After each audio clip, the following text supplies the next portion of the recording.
Boa noite. Quanto mais eu reflito no Evangelho, mais eu me convenço do quanto Jesus foi revolucionário. Não do tipo de revolucionário que age pela força, que pega em armas, mas aquele tipo que confronta os valores sobre os quais os sistemas e as culturas estão assentados. O mundo tem conhecido muitos revolucionários no terreno das ideias, desde Platão, passando por Mahatma Gandhi, Karl Marx, enfim, tantos que confrontaram os valores. Agora, nenhum destes teve efeitos tão permanentes, tão duradouros quanto Jesus Cristo. De fato, Jesus, que é o Evangelho é Jesus Cristo, ele destruiu os fundamentos das culturas humanas. O seu ensino foi, na essência, contracultural. Eu me lembro e considero aquilo que Paulo acabou falando quando, escrevendo aos Coríntios, ele disse: a mensagem da cruz é loucura. Deus escolheu aquilo que para o mundo é loucura.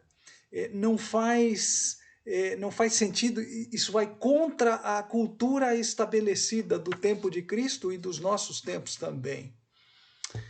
Numa estratégia lógica, Jesus ele preparou homens que fossem também revolucionários. E é interessante que no livro de Atos, já no capítulo 17, nos conta da chegada de Paulo e Barnabé na cidade de Tessalônica, e em poucos dias que eles estão ali, eles são retidos e são acusados de ser aquele tipo de pessoa que transtorna o mundo. Os cristãos eles passaram a ser revolucionários nesse sentido, de que eles punham o mundo, a cultura, os pensamentos predominantes, punham isso de cabeça para baixo, tanto dos judeus quanto também dos pagãos, dos gentios. Por isso não deve nos surpreender, quer dizer, tudo isso não deve nos surpreender quando o evangelista Mateus narra que quando Jesus terminou de pregar esse Sermão do Monte, capítulo 5, 6 e 7 de Mateus, no finzinho do capítulo 7, Mateus registra que as multidões estavam maravilhadas com o ensino de Jesus. Esse adjetivo, maravilhadas, ele deriva de um verbo que significa assombrar, estarrecer, deixar atônito. As pessoas elas estavam em choque, boquiabertas com aquilo que elas estavam escutando. Elas se impressionaram com o ensino, com a autoridade com que Jesus ensinava. Mas elas não abraçaram o ensino necessariamente, mas elas estavam chocadas com aquilo que elas estavam ouvindo. Por quê? Porque o que Jesus ensinava, o que ele pregava, contradizia tudo aquilo no qual elas tinham crido ou na qual elas tinham sido instruídas ao longo das suas vidas. Na semana passada, compartilhei com vocês a respeito da primeira bem-aventurança, quando Jesus falou que abençoados seriam os pobres, pois deles é o reino de Deus, ou o reino dos céus. Hoje eu quero compartilhar sobre a segunda bem-aventurança, quando Jesus diz: bem-aventurados os que choram, pois serão consolados. Ah, Novamente, nós temos aqui um conflito, um confronto com os valores culturais normais.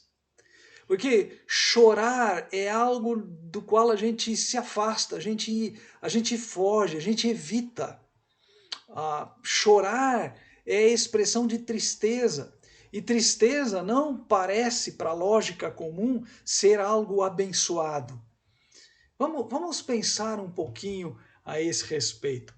Primeiro eu queria lembrar-nos, relembrar-nos daquilo que está contido nessa expressão bem-aventurados. Jesus usou aquela palavra makarios, que a melhor tradução é abençoado. E porque é abençoado, é bem-aventurado. Porque é abençoado, é então feliz. A verdadeira felicidade, ela só pode ser encontrada em Deus. Ela não vai ser achada em outro lugar. Agostinho, teólogo lá do quarto século, ele disse: E essa frase dele, ela entrou para os anais da história. Ele disse: tu nos fizeste para ti, e o nosso coração está inquieto enquanto não encontrar descanso em ti, referindo-se a Deus. A Confissão de Fé de Westminster, ela na sua primeira pergunta, ela propõe isso: qual é o propósito do homem? E a resposta que é dada é essa: o propósito do homem é regozijar-se em Deus e gozá-lo para sempre. Jesus, portanto, ele não está propondo uma nova religião, novos rituais. Ele está, na verdade, falando de novos valores, valores que haveriam de canalizar a bênção do favor de Deus, a bênção do favorecimento de Deus na vida das pessoas. Isso significa, e Jesus está dizendo isso, que ser feliz verdadeiramente é estar debaixo do favor abençoador de Deus. Agora ele diz: bem-aventurados os que choram. Tanto Mateus quanto Lucas, eles registram aí esta frase e eles usam um verbo, uma palavra que representa aquele choro lamentoso que é causado por uma tristeza profunda que envolve a pessoa, que toma conta da pessoa toda e que não pode ser escondido. É uma tristeza, é um choro, é um lamento que não fica oculto. É aquele choro que provém porque você é uma pessoa justa e você age de acordo com a palavra de Deus. E porque você age de acordo com a palavra de Deus, você lamenta a sua própria pecaminosidade, você lamenta a sua própria fraqueza, o seu próprio fracasso, mas você também lamenta a fraqueza e o fracasso dos outros, você lamenta e chora também, porque sendo justo, muitas vezes você vai sofrer, porque você é justo e faz as coisas de acordo com a vontade de Deus. Quando Jesus fala de que são bem-aventurados, ou são felizes, ou são abençoados os que choram, ele não está se referindo àquele tipo de sentimentalismo, aquela pessoa que é lamuriosa, choramingona, que chora por qualquer coisa, por qualquer motivo. Essa talvez seja uma característica pessoal, particular de algumas pessoas, mas isso não tem nada a ver com ser bem-aventurado.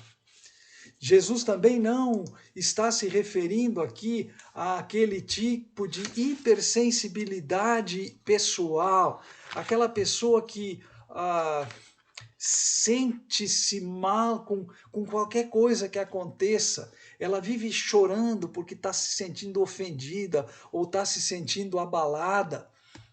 Fulano não me cumprimentou, parece que tem alguma coisa contra mim. Não, não é disso que Jesus está falando aqui. Isto, na verdade, é pecado. Jesus está, sim, falando deste choro que resulta de você ser justo.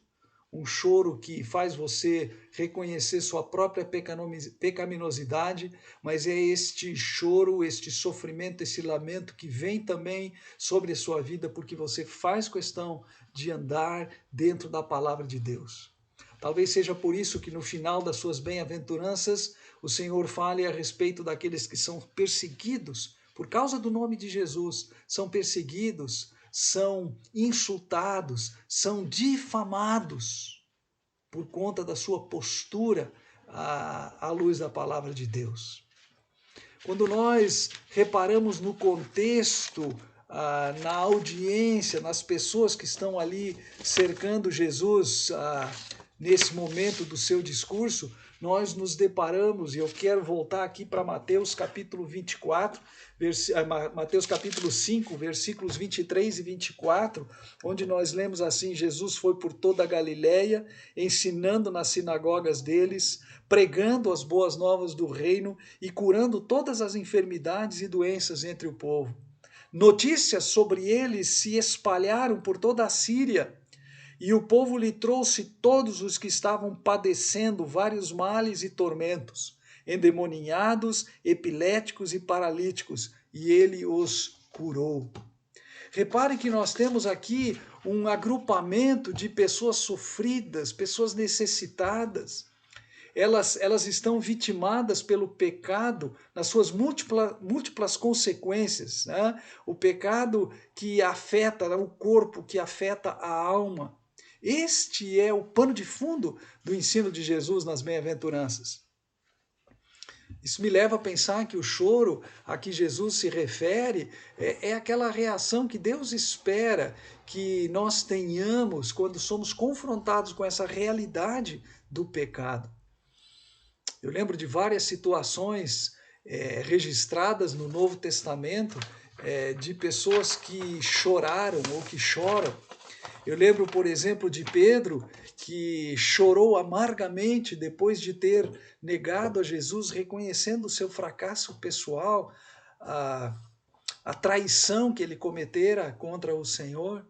Eu me lembro daquela mulher, a pecadora, registrada por Lucas no capítulo 7 do seu evangelho, que chora aos pés de Jesus e que molha os seus pés com as suas lágrimas, chorando por causa do seu pecado e, quiçá, chorando por causa do olhar de Simão e dos outros fariseus lançavam sobre ela, ou talvez chorando porque sabia que os seus pecados estavam perdoados e agora o seu choro é um choro de alívio, de alegria pelo perdão que ela encontra no Senhor Jesus.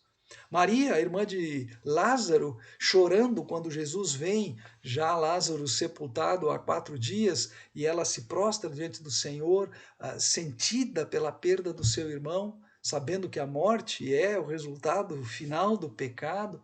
Ela leva Jesus também a chorar, e 2 vezes a Bíblia registra o choro de Jesus, e em ambas isso está ligado com as consequências do pecado. Mas isso também me faz pensar em quais seriam ou quais eram os sentimentos de Jesus, aquilo que abrigava no seu coração neste início do seu ministério, a olhar para aquela multidão de enfermos e necessitados. Houve uma vez em que Jesus viu uma multidão assim e ele teve compaixão deles, porque eles eram como ovelhas que não têm pastor. Mateus capítulo 6, versículo 34, antes da multiplicação dos pães. Esse olhar compadecido, esse olhar sentido, esse olhar que brota do coração e que enxerga a necessidade das pessoas. Eu vejo aqui um confronto cultural profundo, tanto lá de Jesus no seu tempo, quanto aquilo que nós vivenciamos hoje. A realidade nos tempos de Jesus, quando ele pronunciou esse discurso, elas eram realidades não necessariamente positivas e favoráveis. Havia, por parte do povo, uma religiosidade, toda ela baseada no cumprimento de rituais, de regras, de performance. Esperava-se que as pessoas fizessem determinadas coisas, mostrassem determinadas ações, ou que não fizessem outras coisas. Esta era a religião predominante. Os líderes religiosos, os mestres da lei, as autoridades religiosas, elas impunham fardos, muitas vezes muito pesados, sobre os ombros das pessoas. E isso as deixava cansadas e sobrecarregadas a ponto de precisarem de alívio que só Jesus podia dar. Eles viviam debaixo de governantes que usavam da política para proveito pessoal. Esse é o caso dos Herodes, da dinastia dos Herodes, é o caso de Pilatos, nada novo debaixo do céu. Era um tempo em que a noção de alguém ser abençoado era não sofrer, era ser livre de sofrimento, portanto, livre de tristeza e livre de choros. Aí seria uma pessoa abençoada. E Jesus está batendo de frente com isso tudo. Então, quando ele afirma que quem chora é abençoado, foi contrário ao pensamento vigente. E a esse ensino antigo é que a sua audiência estava moldada, estava conformada. Os mestres da lei ensinavam isso, nem os filósofos de origem grega também ensinavam assim, os oradores romanos também falavam nessa direção. Sofrer não é sinal de ser abençoado. Não por acaso o povo ficou maravilhado, ficou atônito com o ensino que ouvia da boca de Jesus. Isso me leva a perceber o quão contracultural esse ensino de Cristo permanece. hoje em dia, especialmente para o status quo evangélico no qual nós estamos inseridos. Eu vejo e lamento profundamente uma igreja brasileira assolada por um triunfalismo oco, que fica refletido nas músicas, que fica refletido nas celebridades, que transborda na busca por maior número de seguidores, pelo maior número de likes nas postagens. Eu vejo cristãos aí no nosso Brasil sofrendo ou crendo numa prosperidade que está baseada no Antigo Testamento, e cristãos que muitas vezes acabam se decepcionando, se frustrando e se afastando de Deus porque não alcançam aquilo que criam que a sua fé deveria levá-los. Eu vejo o país fraturado e naufragando em crises intermináveis, e cristãos se envolvendo naquilo que a Bíblia diz que são conversas inúteis e profanas, que os levam cada vez mais para perto da impiedade. Estou citando aqui o texto de Paulo em 2 Timóteo, capítulo 2, versículo 16, e mais adiante no versículo 23 deste mesmo capítulo, Paulo diz que nós como cristãos devemos evitar as controvérsias tolas e inúteis. E quantas vezes eu percebo cristãos que se esquecem deste conselho bíblico e acabam tendo como resultado relacionamentos rompidos e muitas vezes comunidades fraturadas por conta de divergências de pensamento em coisas que são absolutamente mundanas e secundárias. Eu vejo que os adjetivos evangélico, cristão, estão sendo vilipendiados. O nome do Senhor Jesus e o Evangelho sendo mercadejado vergonhosamente. Cristãos que, em vez de chorar, buscam os holofotes, buscam a fama. O nome de Deus sendo usado em vão, numa quebra do terceiro mandamento. E pessoas que deveriam zelar pelo nome de Deus fazendo isso. Veja como esse ensino de Jesus ele confronta mesmo a cultura na qual nós estamos inseridos, cultura religiosa, inclusive. Bem-aventurados os que choram, mas aí existe uma bênção que é prometida. Bem-aventurados os que choram, pois serão consolados. Serão consolados. Isso mostra ao menos duas coisas importantes para mim. A primeira delas, vai haver consolo. Vai haver consolo. Deus vai agir para promover conforto.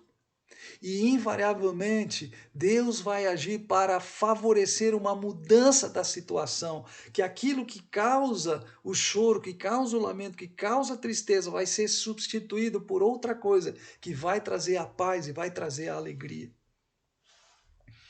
Eu lembro da história do rico e Lázaro, contada por Jesus em Lucas capítulo 18, e ali o Senhor Jesus, ele mostra que um homem que sofreu, que chorou, ele agora encontra-se numa outra situação, e o texto bíblico diz que Lázaro encontrava-se agora no seio de Abraão, sendo consolado, é a mesma palavra, sendo consolado, e Deus vai usar os seus recursos para consolar aqueles que choram.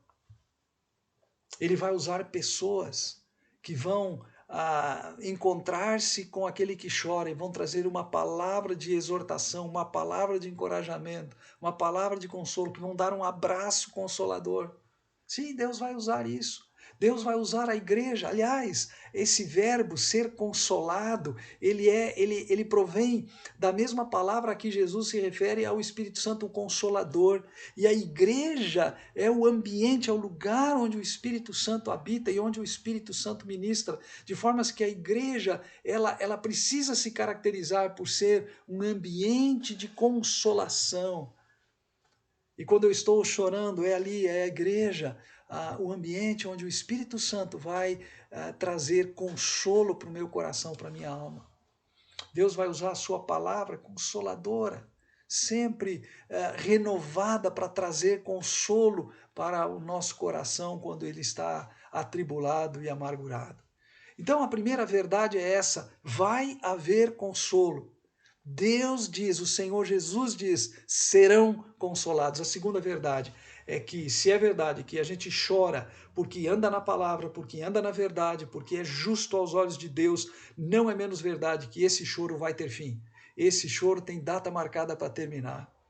A ação consoladora de Deus, ela coloca um ponto final no estado de profunda tristeza, substituindo isso por paz, por alegria trazida pelo próprio Senhor. Diante disso, eu penso que nós devemos olhar para a nossa vida e, de alguma forma, aplicar esta verdade também à nossa vida.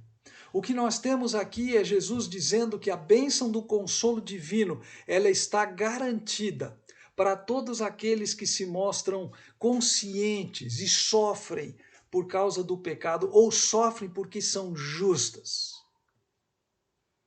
Isso quer dizer que, se você está sofrendo porque você está de consciência limpa diante de Deus, se você sofre porque você se nega a trilhar o caminho do pecado, se você sofre porque o pecado de outros afeta você, se você sofre porque o pecado de outros agride você e traz profunda tristeza para o seu coração, você é bem-aventurado, você é abençoado, porque você está sofrendo pelo motivo certo. Mas significa para mim também que esta bênção espiritual, ela não é experimentada por quem esconde, dissimula ou nega o seu pecado. Ou por aquela pessoa que se mostra insensível diante do pecado que graça no mundo e que muitas vezes derruba as pessoas à sua volta. Eu não sei o que é que você vai fazer com este ensino. Eu espero ter desafiado você a perceber o quão contracultural e o quão contralógico ele talvez seja para nós. Mas eu, pessoalmente, eu tenho decidido algumas coisas. Eu decido que eu vou confessar continuamente a Deus os meus pecados e a minha pecaminosidade. Antes de apontar o dedo para outros, eu vou considerar o meu próprio pecado. Eu tenho lido muitos outros autores que falam a mesma coisa, e eu cito apenas um, Tozer, que num livreto diz que nós devemos tratar seriamente o nosso pecado como forma de obter poder espiritual, ou seja, como forma de ser abençoado. Eu decido tratar seriamente com o meu pecado e com a minha pecaminosidade e fazê-lo de forma contínua. Eu também decido que eu vou chorar em silêncio quando for perseguido, insultado ou difamado. Eu vou lançar sobre Deus a minha ansiedade, a minha inquietação. Eu vou deixar o julgamento para Deus. Eu vou me entregar nas mãos daquele que julga retamente, em vez de procurar me defender ou promover justiça própria. Eu decido também que eu vou lamentar e vou sofrer pelo pecado dos meus irmãos, e eu não vou me limitar a condená-los, mas eu vou chorar por causa deles. A Bíblia diz que o amor cobre uma multidão de pecados, e eu penso que uma maneira de amar o meu irmão em pecado é chorar por ele.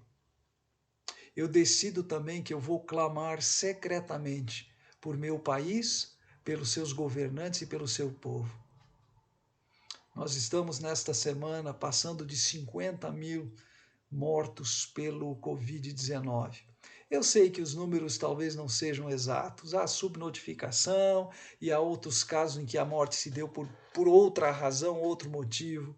Eu sei também que está se falando só desse tipo de morte, estamos esquecendo tantas outras formas pelas quais as pessoas estão morrendo, mas eu não vejo gente que está chorando, pois são mais de 50 mil famílias sofrendo pela perda dos seus entes queridos.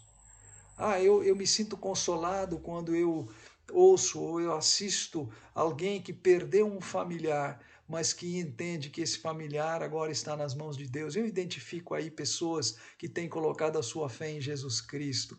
Elas já estão consoladas, mas eu também sofro quando eu vejo tantos que lamentam, que se desesperam pela perda dos seus entes queridos, muitas vezes por falta de um bom atendimento, por falta de uma boa providência. Eu quero orar pelos nossos governantes também, e quero sofrer em silêncio por eles, não tomando posição e partido, mas entendendo que eles estão e eles se mostram absolutamente impotentes e incapazes diante de tudo que está assolando o mundo inteiro, não é só o nosso país.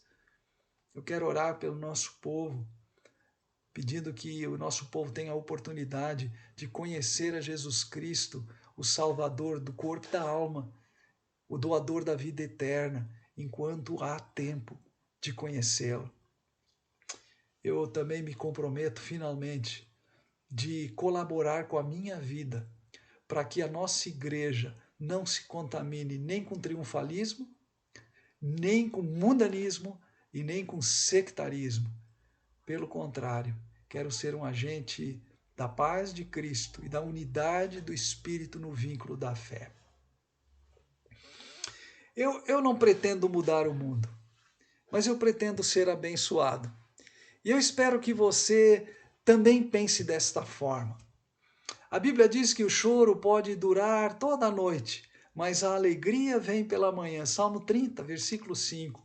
Mas acima de tudo, na sua grande promessa, a Bíblia diz que Deus enxugará dos seus olhos, dos nossos olhos, toda a lágrima. Choro hoje, mas estas lágrimas serão secadas. Nós entramos na vida chorando. Nós não precisamos sair da vida chorando. Nós entramos na vida chorando, mas nós podemos sair da vida abençoados. É isto que eu desejo para a minha vida e é isso que eu desafio você a encontrar também no Senhor Jesus. Na próxima semana, no próximo sábado, nós vamos dar seguimento a esta escola da bênção do Senhor Jesus. Uma escola que é contracultural, uma escola cujos valores eles depõem, eles se sobrepõem aos valores da sociedade na qual nós estamos vivendo. Que Deus abençoe você, um bom domingo e uma boa semana. Até o próximo sábado.